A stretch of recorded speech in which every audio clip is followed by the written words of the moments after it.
एक सेठ जी बड़े कंजूस थे। एक दिन उन्होंने दुकान पर बेटे को बैठा दिया और बोले कि बिना पैसे लिए किसी को कुछ मत देना, मैं अभी आया। अकस्मात एक संत आए जो अलग अलग जगह से एक समय की भोजन सामग्री लेते थे।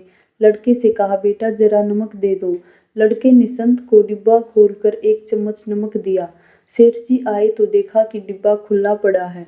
सेठ जी ने कहा कि क्या बेचा? बेटा बोला, एक संत जो तालाब पर रहते हैं उनको एक चम्मच नमक दिया था।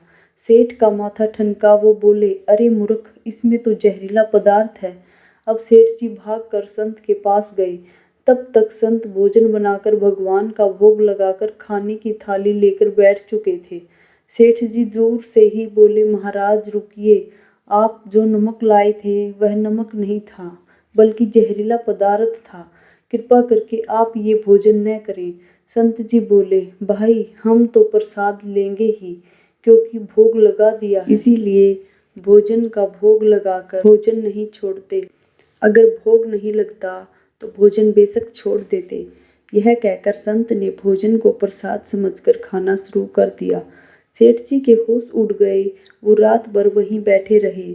सेठ को रह रहकर ये चिंता सता रही थी कि अगर संत को कुछ हो गया तो बड़ी बदनामी होगी।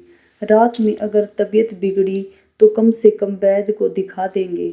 सोचते सोचते उसे नींद आ गई। सुबह रोज की तरह संत जल्दी उठ गए और नदी में स्नान करने लगे। सेठ जी ने कहा, महाराज तबीयत तो ठीक है। संत बोले, भगवान की कृपा है। इसके बाद वे पूजा के लिए मंदिर चले गए।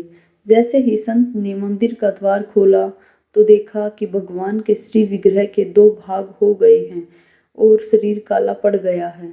यह देखते ही सेठ को सब समझ आ गया कि भगत के अटल विश्वास को देखकर भगवान ने भोजन का जहर भोग के रूप में स्वयं ग्रहण कर लिया और भगत को प्रसाद ग्रहण कराया।